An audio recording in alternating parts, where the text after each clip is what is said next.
ভলেন্টিয়ারের ব্যতিক্রমী ভাবনা এবং প্রয়াস নজর কেড়েছে এলাকাবাসীর। এ এক অন্য দাদাগিরি। সিভিক ভলেন্টিয়ারের কাজ করেও আদিবাসী অধ্যুষিত এলাকার ক্ষুদে পড়ুয়াদের জন্য নিজের উদ্যোগে তৈরি করেছেন এক পাঠশালা। পাটকাঠি দিয়ে তৈরি করা সেই ঘরের পরিচয় পাটকাঠির পাঠশালা বলে, তবে এলাকাবাসীর কাছে পরিচিতি হীরার পাঠশালা। হুগলির বলাগড়ের নাটাগড়ের এসটিকে রাস্তার উপর প্রত্যেক দিন ট্রাফিকের দায়িত্ব সামলান হীরালাল সরকার। রোদ জল উপেক্ষা করে রাস্তায় দাঁড়িয়ে যাত্রীদের সুরক্ষা সহ স্থানীয় মানুষের রাস্তা পারাপারের দায়িত্ব পালন করেন তিনি। নাটাগড় এলাকা মূলত আদিবাসী অধ্যুষিত। এখানে যে সমস্ত শিশুরা রয়েছে যারা বিদ্যালয়ে গিয়ে পড়াশোনা করে, তাদের গৃহশিক্ষকের কাছে পড়াশোনা করার মতো আর্থিক অবস্থা নেই বা অভিভাবকরাও ততটা উৎসাহিত নন।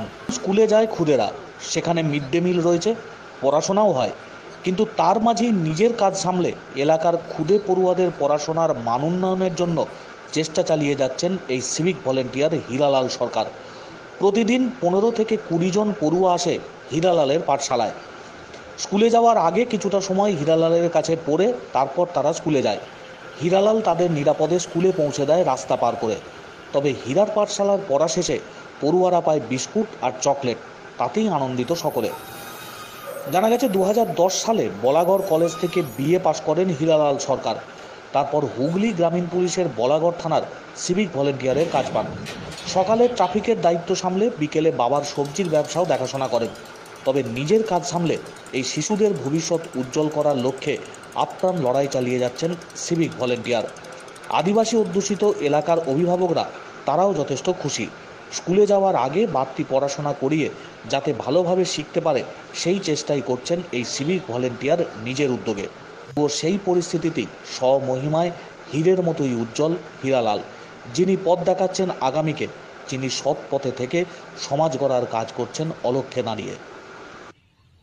দেখুন, ওর নাম হচ্ছে হীরালাল সরকার। ও ট্রাফিকে আছে, আমাদের বলাগড় থানার সিভিক। এই সিভিকের ডিউটি করার ফাঁকে নাটাগড়ে যে জায়গাটা আছে না, নাটাগড়ের পাশে ও নিজে একটা সেট বানিয়েছে। সেট বানিয়েছে মানে পাটকাঠি দিয়ে এবং উপরে ত্রিপল দিয়ে বানিয়েছে। দুটো উদ্দেশ্য নিয়ে ও কাজটা করেছে। একটা হচ্ছে নর্মাল মানুষ যখন পথচলতি মানুষ যখন যায় তখন বৃষ্টির জন্য অনেক সময় দাঁড়াবার কোনো জায়গা নেই ওখানে, তো ওরা দাঁড়াতেও পারে।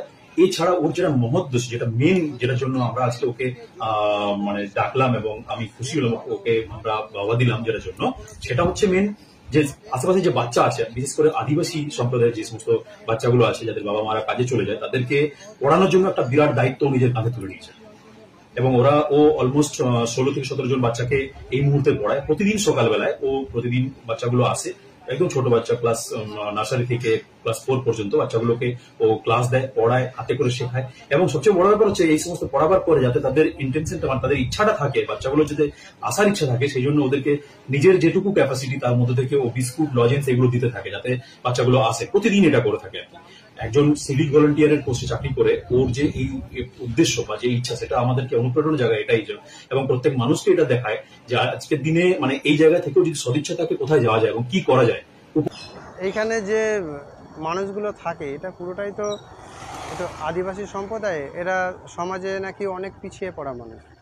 তা আমি যেহেতু এই জায়গাটায় ট্রাফিকের দায়িত্বে থাকি, তা আমার সঙ্গে স্কুল নিয়েই সমস্ত সম্পর্ক, তাই ডিউটির সঙ্গে যেটুকুনি পারি ওদের যদি একটু দেখিয়ে দেওয়ার চেষ্টা করি, আমার মনে হয় খুব ভালো হয়। তাতে ওরা কিছুটা হলেও শিখতে পারবে। ওরা তো সেই থাকে, ঠিক আছে, অনেকে টিউশন দিতে পারে না, ঠিক আছে, কোথায় দেবে না দেবে চিন্তাভাবনা ওদের মধ্যে থাকে, যার জন্য আমি নিজেই এখানে যখন সময় পাই ওদের একটুখানি দেখিয়ে নিই। এই চালাটা আপনি করেছেন? হ্যাঁ, আমি নিজেই করেছি। এই চালাটা করেছি এই কারণে, নিজেদের ডিউটির সময়তে প্রচণ্ড অসুবিধা হয়। এই কারণে যে জায়গাটায় ডিউটির সময় এর বাড়িতে ওর বাড়িতে প্রত্যেকের বাড়িতে ঝড় জলের সময় আশ্রয় নিতে হয়, তো তাই নিজে থেকেই এর কাছে একটু কিছু চেয়ে, এর কাছে একটু কিছু চেয়ে এই চালাটা করেছি, যাতে পথ চলতি মানুষগুলো একটুখানি বৃষ্টির থেকে একটু আশ্রয় পায়, আমরা নিজেরাও ডিউটির সময় একটুখানি আশ্রয় পাই, সেই চিন্তা ভাবনা করে এটা করে দিচ্ছি। হঠাৎ জল ধরো, জল ভরো, জল বাঁচাতে চেষ্টা করো, করেছি সেটা।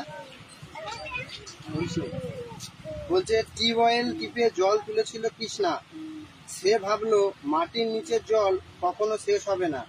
মাঠে এমন ঠিকই, মাটির নিচের জল তোলা সহজ, কিন্তু নিচে জল পাঠানো সহজ নয়।